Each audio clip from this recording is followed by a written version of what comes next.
क्या सरकार को वास्तव में शराब से होने वाले अपराध और सामाजिक अव्यवस्थाओं की चिंता है या सिर्फ दिखावे की राजनीति चल रही है? छत्तीसगढ़ के मैनपाट में 7 से 9 जुलाई तक बीजेपी के सांसद विधायक प्रशिक्षण शिविर के दौरान शराब दुकानों को कानून व्यवस्था बनाए रखने के नाम पर बंद कर दिया गया। यानी खुद सरकार मान रही है कि शराब से माहौल बिगड़ सकता है। मगर हैरानी की बात यह है कि उसी सरकार ने प्रदेश भर में 67 नई शराब दुकानें खोलने की योजना भी तैयार कर रखी है। वजह अवैध शराब को रोकना। लेकिन जब अवैध शराब रोकने वाले विभाग में ही पर्याप्त कर्मचारी नहीं हैं, तब यह तर्क कितना दमदार है। बड़ी बात यह है कि जहां एक और स्कूलों में शिक्षक नहीं है, स्वास्थ्य सुविधाएं चरमरा रही हैं, वहीं सरकार का सारा ध्यान शराब से राजस्व बढ़ाने पर है। मैनपाट में शराब बंद इसलिए की गई क्योंकि वहां बीजेपी का शिविर था। तो क्या बाकी प्रदेश बीजेपी का हिस्सा नहीं है? और अगर शराब से माहौल बिगड़ता है तो फिर नई दुकानें क्यों? यही दोहरा रवैया सरकार की प्राथमिकताओं और मंशा पर गंभीर सवाल खड़ा करता है। छत्तीसगढ़ की बीजेपी सरकार ने मैनपाट में 7 से 9 जुलाई 2025 तक शराब दुकानें बंद करने का आदेश दिया ताकि बीजेपी के 3 दिवसीय सांसद विधायक प्रशिक्षण शिविर के दौरान कानून व्यवस्था बनी रहे।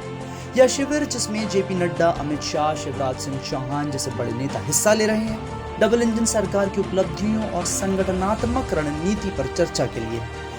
मगर यह फैसला सरकार की दोहरी सोच को उजागर करता है। एक तरफ मैनपाट जैसे पर्यटन स्थल पर जनहित के नाम पर शराब दुकानें बंद की जा रही हैं ताकि बीजेपी की छवि चमके, वहीं दूसरी तरफ सरकार पूरे प्रदेश में 66 नई शराब दुकानें खोलने की योजना भी बना रही है। रायपुर जिले में भैंसा, समोदा, टेमरी, खौली, फ्लोद, पलोद, दोंदे खुर्द और नया रायपुर के सेक्टर 29 में ड्राई जोन में दुकानें खुलेंगी। यह दोगलापन बीजेपी की प्राथमिकताओं पर सवाल उठा रहा है, जब शिक्षा और स्वास्थ्य जैसे बुनियादी मुद्दे अनदेखे रहते हैं। अवैध शराब पर ढीला रवैया, नई दुकानों का बहाना। आबकारी विभाग का दावा है कि 66 नई शराब दुकानें अवैध शराब की बिक्री रोकने के लिए खोली जा रही हैं, क्योंकि 20 से 30 किलोमीटर के दायरे में कोई दुकान नहीं होने से शराब माफिया सक्रिय हैं। शराब माफियाओं के सक्रिय होने से एक तरह से माना जा सकता है कि छत्तीसगढ़ के सरकारी तंत्र में कोई ना कोई कमजोरी जरूर है, नहीं तो माफिया कैसे सक्रिय हो सकते हैं। लौटते हैं खबर पर।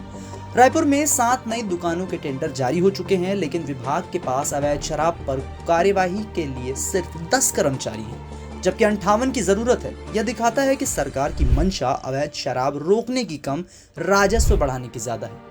2023-24 में शराब से 65,000 करोड़ रुपए का राजस्व आया और नई दुकानों से यह और बढ़ेगा। मगर ग्रामीण इलाकों में अवैध और मिलावटी शराब की बिक्री पहले भी जारी थी और नए ठेके खोलने से यह रुकेगा, इसकी कोई गारंटी नहीं। बीजेपी का यह कदम सामाजिक माहौल बिगाड़ सकता है, जैसा कि दोंदे खुर्द में ग्रामीणों, खासकर महिलाओं ने विरोध में कहा कि शराब दुकानें अपराध और नशाखोरी को बढ़ावा देंगी। शिक्षा पर उदासीनता, शराब पर जोर।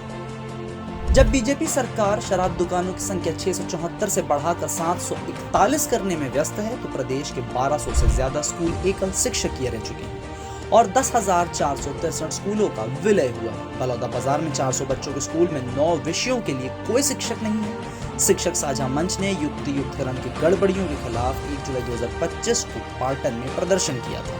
मांग की कि 57,000 खाली शिक्षक पद भरे जाएं, मगर सरकार का ध्यान शिक्षा सुधारने की बजाय शराब से राजस्व बढ़ाने पर है। कांग्रेस नेता भूपेश बघेल ने तंज कसा कि बीजेपी का नारा है, हमने बनाया हम ही पिलाएंगे। स्कूल बंद हो रहे हैं, अस्पतालों में इलाज नहीं मिल रहा, लेकिन सरकार नई शराब दुकानें खोलकर नशाखोरी को बढ़ावा दे रही है। यह दोहरा रवैया बच्चों के भविष्य को खतरे में डाल रहा है। विपक्ष का हमला, सत्ता पक्ष की नौटंकी उजागर।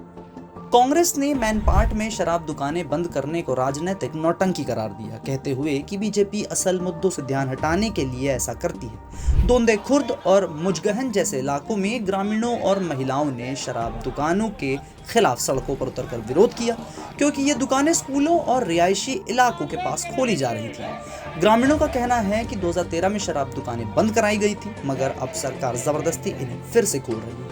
बीजेपी का दावा है कि ड्राई जोन में दुकानें अवैध शराब को रोकेंगी, लेकिन विपक्ष और स्थानीय लोग इसे सामाजिक ताने बाने को नुकसान पहुंचाने वाला कदम मान रहे हैं।